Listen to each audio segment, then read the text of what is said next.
ولكن ينصح الانسان الله يجزيكم بخير اللي بغى يستعمل هذه حبه تمك يقسمها مثلا ديك الحبه على 4 ديال النصوصه.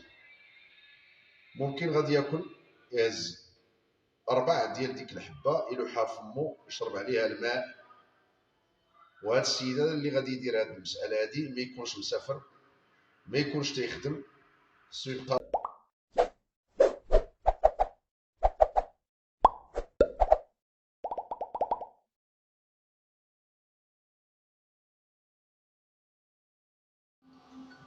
السلام عليكم ورحمة الله تعالى وبركاته من جديد. كما وعدناكم الإخوان والأخوات أنه غادي نقول لكم بعض الوصفات الجميلة التي لا يعرف عنها الكثير، التي توجد في أمهات الكتب. هذه الوصفة أو وصفتان مثلا، هناك وصفات عدة التي تعالج يعني أمراض تكال وأمراض القولون العصبي الذي يعاني منه الكثير. ودائما أقول أي شخص مريض من الضرورة القصوى باش يعني تستشر الطبيب وتستعمل فعلا أدوية ديالك كما بغات تكون. ولكن بعض الأشخاص اللي هما يعني فاقدين الأمل على هذه العلة هذه أنهم بالرجوع إلى الطبيعة أحسن. إذا هناك بعض النباتات اللي تتعالج هذه المشاكل ديال التكال وتتحيد من ذات الإنسان بطرق سلسة وناعمة جدا. هناك التكال الحاد، وهناك بعض التكالات الخفيفة مثلا، أو القولون العصبي الحاد، أو القولون العصبي اللي تتلقى بعض فعلا الميكروبات توجد في القولون. يعني كاين في هذا العلاج هذا، في هذه الامراض هذه، كاين شي حاجه اللي هي فعلا حاده بزاف تتاثر على الانسان بزاف وصعيب باش تحيد ليه، وكاين واحد الانسان اللي خفيف عنده داكشي تحيد. اذا هناك واحد الفاكهه، اي شخص عنده يعني القولون العصبي وعنده القبط وعنده هذه المشاكل في المصران وبغى يغسل المصران ديالو ويغسلو، يعني يستعمل واحد الفاكهه اللي هي تتسمى بحبة ملك. حبة ملك فعلا هي واحد الحبة قد الحمص، فاكهة ديال حبة ملك.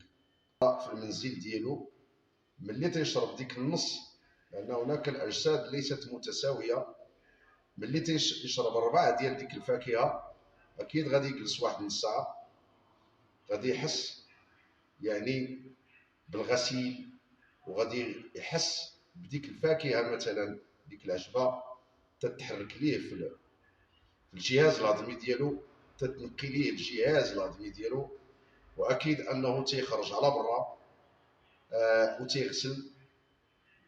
وتيغسل يعني القولون العصبي، الامعاء، الجهاز الهضمي ديالو. هناك بعض الاجساد اللي هي تقدر تستعمل النص ديال حبه ملك وتشربها.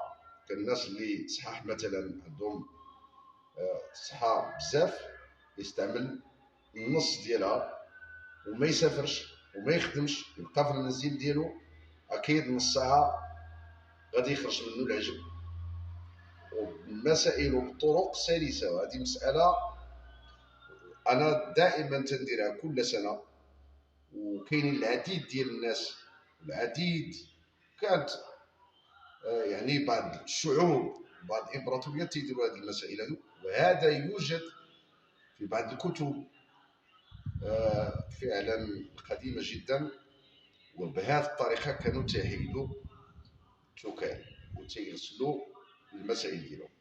الوصفه الثانيه اللي ما بغاش مثلا او ما لقاش مثلا هذه الفاكهه اللي هي حبه ملك، يستعمل 2 عشبات هما معروفين لا شك في ذلك، صحيحين مجربين، تيغسلوا بهم الناس التكال ويغسلوا الميكروبات، وحتى اللي عنده الدود والحنوش مثلا اللي تنقولوا لها حنا السينتا في الامعاء ديالو، الا انها تتخرج بطرق سلسه. اذا غادي ناخذوا على بركه الله واحد 100 غرام ديال السنه، لان هناك السنه، هاد العشبه ديال السنه فيها جوج ماركات، السنه نكي والسنه حرام، وهي دايره بحال حنا غنهزو 100 غرام ديال السنه وغادي نهزو 100 غرام ديال الورد البلدي.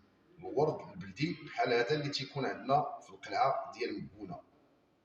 غادي نطحنوا هاد جوج نباتات، غادي نخلطوهم، وغادي يبدا ياخذ الانسان معلقه على الريق مازال ما فطرش، يعني يبدا بالمعلقه صغيره طبعا غير تكون عامره، يلوحها في فمو ويشرب عليها واحد السيترو ديال الماء يكون سخون دافئ، ويزيد واحد 10 دقائق عاد يفطر.